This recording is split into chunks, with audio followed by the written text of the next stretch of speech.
Terus pertanyaannya, kru sama kaptennya kemana? Tak usah kalian tanya orang itu. Orang itulah duluan yang menyelamatkan diri. Dibiarkannya semua penumpang itu di dalam.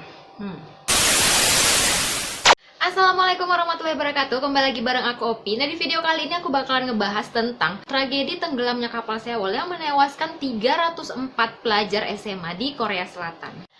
Nah, jadi mungkin kalian udah nggak asing lagi dengan tragedi kapal Sewol ini ya guys. Jadi karena emang ini tragedi yang sangat menggemparkan dunia pada tahun 2014 yang lalu.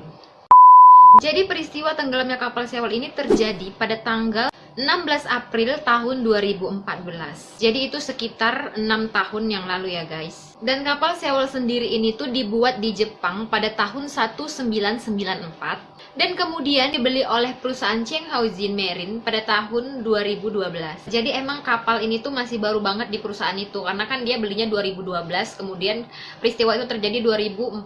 Jadi cuman selang 2 tahun aja dari peristiwa itu. Jadi emang kapal itu bener-bener sehat gitu kondisinya.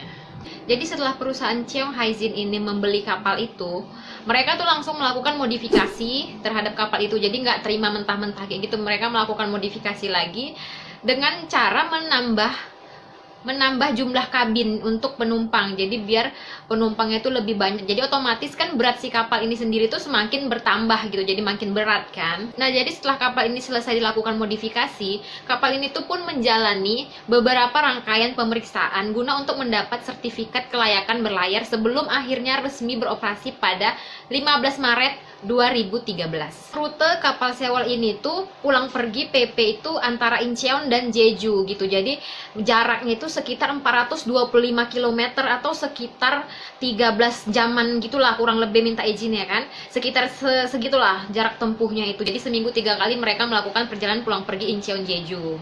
Jadi diketahui pada saat kejadian kapal Sewol ini membawa 476 penumpang, di mana diantaranya itu orang dewasa dan anak-anak.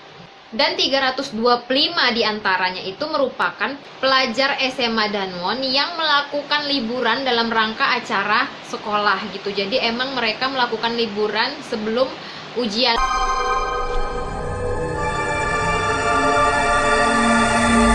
Nah, jadi pada tanggal 15 April 2014, kapal Sewol ini dijadwalkan berangkat dari pelabuhan Incheon menuju Jeju itu pada jam 18.30 waktu Korea. Nah, jadi diketahui pada saat naas itu, pada saat kejadian itu, kapal Sewol ini tuh dinakodai oleh Kapten Lee Jong-seon yang berusia 69 tahun. Jadi Kapten Lee ini sebenarnya nakoda pengganti gitu. Sebenarnya bukan dia sih jadwalnya untuk ngebawa si anak-anak ini. Dan Kapten Lee sendiri ini tuh sudah memiliki pengalaman selama 40 tahun berlayar. Jadi dia ini emang udah macam-macam pro gitulah. Udah yang 40 tahun, kalian bayangin aja udah pro kali kan itu. Dan dia emang udah sering melakukan pelayaran antara Incheon dan Jeju. Jadi si Kapten Lee ini sudah menjalani kontrak selama 1 tahun oleh perusahaan Chenghao-Jin ini dengan gaji itu 2.500 US dollar. Jadi itu sekitar kurang lebih 36 jutaan gitulah kan. Jadi sebenarnya kapal Sewol ini tenggelam bukan karena si nakodanya ini. Karena kan kalian tahu sendiri kan, dia 40 tahun udah pengalaman dia. Jadi emang dia udah bisa dibilang tuh udah mahir, sudah menguasai. Awalnya tuh bukan karena dia, tapi nanti ada di cerita pertengahan ini, dialah yang bikin aku tuh naik darah tinggi. Jadi penyebabnya itu awalnya itu dari si perwira ketiga yang bertugas menjaga anjungan. Jadi emang ya memang udah kehendaknya juga sih ya, memang kapal itu mau tenggelam ya tenggelam aja. Cuman ada human perwira ketiga yang ditugaskan di anjungan yang belum berpengalaman. Bayangkan kalian aja lah itu, aku pun nggak bisa pula bayangkan. Dia itu nggak berpengalaman tapi ditugaskan di anjungan. Cobalah, itu kan posisi yang emang penting banget gitu. Harus orang-orangnya emang berpengalaman gitu. Itu kan menyangkut nyawa orang gitu kan. Nah, jadi kan ngeri kali ku tengok orang yang nggak berpengalaman ditugaskan di bagian anjungan. Ya tenggelam, cumananya kalian? Pala aku. Nah, jadi pada saat si kapal Sewol ini melintasi Selat Maenggol yang dikenal dengan arusnya yang sangat kuat. Jadi si perwira ketiga yang bikin aku pala itu tadi, beritanya si perwira ketiga itu dia melihat ada semacam-macam kapal lain gitu. Nggak tahu lah entah apa yang dilihatnya, entah kapal hantu, entah kapal betulan, nggak tahu juga kan. Nah jadi dia tuh macam ngelihat ada kapal lain yang melaju ke arah kapal Sewol ini gitu. Jadi dia demi menghindari tabrakan, dia takut terjadi tabrakan, disuruhnya lah si kapal Sewol ini berbelok gitu kan. Jadi dia diperintahkannya si kapal Sewol ini untuk berbelok. Datang si Sewol ini tadi karena panik atau karena terkejut nggak tahu juga ya kan, belok lah dia pula kan, belok tapi dibelokannya tajam kali geng. Tajam dibelokannya, tahu lah kalian kok udah belok tajam itu miring lah dia, kargo semua pun ikut ondak miring, semua miring, jadi bertumpu di satu sisi kan, jadi sisi ku bilang, maksud aku bertumpu ke satu sisi. Jadi kan waktu dia beloknya tajam itu kan mereng tuh bertumpu lah di satu sisi, jadi semua kargo-kargo barang-barang di ruang kargo itu semua ikut mereng kan, itu berat. Udah stuck gini aja dia, nggak bisa togak lagi dia, mereng gini aja kan, udah berat kali kan, udah terlalu tajam dia belokannya, tak bisa togak. Diperintahkannya belok mendadak, ini kan kapal ya kan, bukan sepeda motor. Sepeda motor iyalah kau suruh belok-belok dia bisa, ini kapal kau nyuruh beloknya tuh jojo hari, jangan mendadak-mendadak. Jadi kok tiba-tiba kau mendadak gitu, udah kasusnya nanti macam Titanic. Udah gitu aja udah. Nah, jadi agak-agak sedikit terbongkar lah di sini setelah kapal itu miring, dan ternyata pada saat kejadian itu kapal Sewol ini tuh kelebihan muatan sebenarnya, tapi dipaksa-paksa masuk gitu aja demi uang juga kan, biar banyak penumpang dan banyak barang yang bisa ketampung gitu kan. Ternyata mereka melebihi muatan gitu. Dan yang bikin aku tercengang, kalian pasti juga terkejut-kejut kalian dengarnya, kelebihan muatannya itu bukan sekilo, 2 kilo, 1 on, 2 on ya kan. Tahu kalian berapa kelebihan muatannya? Yang seharusnya kapasitas sebenarnya itu, yang seharus standarnya itu 987 ton aja yang bisa masuk ke dalam kapal itu. Tapi, cocok kalian rasa berapa yang diangkut orang itu? Udah siap kalian dengarnya? Berapa? 3.608 ton. Kalian bayangin, kalian ambil kalkulator, kalian hitung tuh, 3.608 ton. Yang diperbolehkan 987. Coba lah, apa nggak mereng ya kan? Nah, aku udah mulai pala aku nih kok udah cerita-cerita curang-curang gini, benci aku. Nah, jadi diketahui pada saat kejadian kapal Sewol ini membawa 930 truk, mobil, dan peralatan berat lainnya. 131 ton kontainer dan 1164 ton kargo yang lainnya. Jadi yang parahnya lagi guys, parah. Si ini kru kapal Sewol ini hanya mengangkut 580 ton air pemberat gitu. Jadi mereka cuma bawa 580 ton doang gitu. Yang seharusnya ya, jadi 580 itu angkanya itu sangat jauh lebih sedikit dari jumlah yang emang direkomendasikan gitu. Jadi yang direkomendasikan itu sebanyak 2030 ton. Jadi seharusnya kapal itu mengangkut 2030 ton air pemberat, tapi dibawa orang itu cuman 580. Aku nggak ngerti juga aku nengok orang ini ya.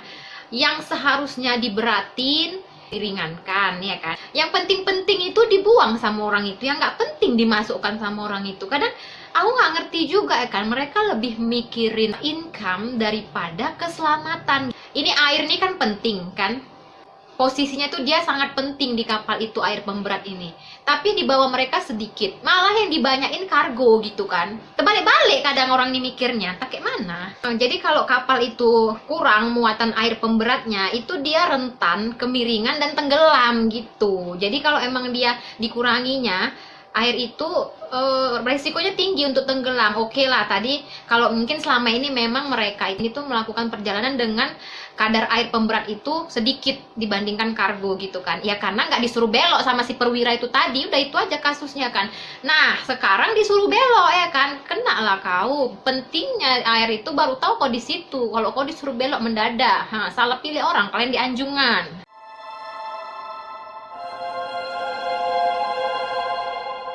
Jadi banyak kali yang bikin aku terkejut-kejut di cerita ini. Ini lagi bikin aku pala. Jadi ternyata si kru kapal Sewol ini memompa air pemberat tadi, memompa keluar. Jadi emang sengaja dikurangi ya. Tadi kan emang stoknya itu udah sesuai standarnya gitu kan. Si air yang penting tadi itu orang tuh nggak mikir gitu, nggak mikir kalau air tuh penting. Udah kayak gini. Batuk aku. Nah, jadi selain si kru kapal dan kaptennya ini yang agak-agak bikin geleng-geleng ya kan, ternyata orang ini tuh nggak punya hati nurani, tahu kalian. Jadi pada saat kejadian tuh di mana-mana, mau itu pesawat, mau itu kendaraan darat, udara dan laut, itu di mana-mana kalau ada keadaan darurat itu yang menginformasikan ke pusat pertama kali itu ya orang bagian kapal gitu kan. Jadi ini enggak, tau kalian, bukan si Kapten Lee itu yang informasikan ke pusat bahwasannya terjadi darurat, tapi salah satu dari pelajar SMA itu tadi. Jadi dia menelpon orang penjaga pantai bahwasanya menginformasikan bahwasannya kapal mereka tuh mau tenggelam gitu. Jadi pertama kali diketahui itu kapal itu mau tenggelam itu bukan dari si kru kapal ataupun dari si kapten. Paten nggak itu? Terus pertanyaannya, kru sama kaptennya kemana? Tosa kalian tanya orang itu duluan yang menyelamatkan diri, dibiarkannya semua penumpang itu di dalam. Jadi pada saat kejadian itu, di mana ada ratusan orang yang terjebak di dalam dek kapal, si kru sama si kaptennya inilah menjadi orang pertama yang menyelamatkan diri. Dan parahnya lagi, si kru tuh pada teriak-teriak ke penumpangnya, udah tetap di situ aja kalian, di situ tenang, di situ aja, disitulah tentang penumpang ini memang nggak ngerti, orang awam ngikutin ngikuti perintah yang memang udah paham kondisi kapal, ya ikut aja lah di situ aja ya kan, nunggu ya kan, tak taunya disuruh tunggu di situ, yang orang-orang ini pula duluan menyelamatkan diri kan, parah. Kan lucu-lucu memang kan, disuruhnya orang itu udah di situ aja kalian, di situ tenang, tapi orang itu pula yang pergi menyelamatkan diri. Ajaib kali memang pemikiran orang ini, betul. Entah apa yang dipikirannya, karena kan emang di undang-undangnya itu sudah ada bahwasanya kayak di undang-undang Korea itu sudah jelas dibuat, kapten kapal apapun kondisinya, apapun bencananya itu harus tetap berada di pos gitu kan. Jadi nggak usah kau kemana-mana, udah di situ aja kok. Yang penting jangan tinggalkan penumpang, datang dia terbalik, ditinggalkannya penumpang pergi dia. Nah jadi udah ditinggalkannya lah para penumpang tadi. Kapal itu kan mereng makin lama, bukan makin di situ-situ ya, pasti kan makin lama makin turun, semua air udah makin masuk kan. Ya udahlah, kalian bayangin aja lah, nggak bisa pula aku bayangin gimana orang di dalam itu, ratusan orang itu meninggal sia-sia gara-gara si kapten sama krunya ini egois sekali kan. Ya udah, meninggallah 304 orang itu tadi. Pelajar itu kebanyakan pelajar SMA itu tadi gitu. Nah, jadi emang korbannya itu sebanyak 304 orang. Kebanyakan itu para pelajar SMA dan WON tadi yang meninggal kan. Itu suara ngaji ya, rumahku dekat Masjid Maklum aja kalian.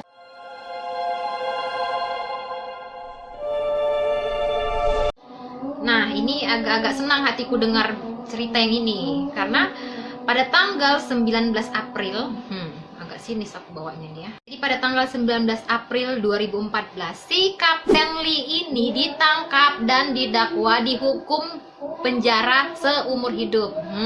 Jadi dia ditangkap karena melakukan kelalaian dalam bertugas sehingga menyebabkan kehilangan banyak nyawa orang. Emang betul. Emang selain dia melakukan kelalaian dalam tugas, dia juga melanggar undang-undang kelautan. Ya iyalah, undang-undang kelautan dilanggarnya. Undang-undang kelautan itu isinya kapten apapun terjadinya kondisi apapun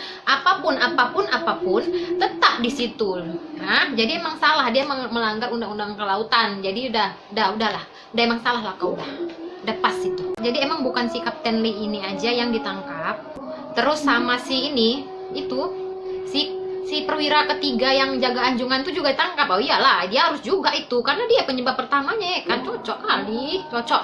Jadi emang tangkap si kru dan si penjaga anjungan itu ditangkap juga, tapi hukuman mereka itu jauh lebih ringan daripada si Kapten Lee. Ya iyalah, kepalanya kan si kapten ya kan, apapun ceritanya dia lebih berat kan, padahal si perwira ini tadi.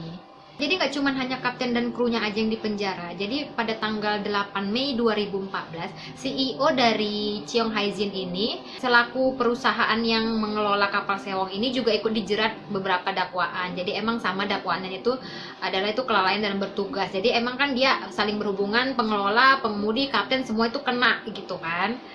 Nah, jadi nggak cuma sampai di situ aja. Kementerian Kelautan juga mencabut izin operasional Cheong Haijin Marine ini, terutama untuk rute Incheon Jeju. Jadi emang mereka tidak diperbolehkan lagi melakukan operasional, melakukan pelayaran ke rute Incheon Jeju. Jadi begitu sekelumit cerita tentang si kapal Syawal ini. Sebenarnya masih banyak lagi yang bisa kita angkat ke permukaan, cuman terlalu panjang durasinya, mungkin nanti ada part 2. Jadi mohon maaf kalau ada kata-kata aku tuh dalam penyebutan nama tempat atau nama orang dalam berbahasa Korea itu kurang fasih atau kurang pas lah kalian dengar ya kan. Maaf aja lah kan, karena aku bukan orang Korea, jadi lidah-lidah Jawa, jadi kurang lebih mohon maaf gitu aja lah ya. Nah, sampai di sini dulu video aku hari ini. Terima kasih buat kalian yang telah menonton sampai dengan akhir. Mohon maaf jika ada kata-kata yang kurang berkenan di hati dan informasi yang kurang berimbang. Kalian bisa komen di bawah untuk melengkapi informasi yang kalian ketahui tentang video aku hari ini. Cepat kali aku ngomong.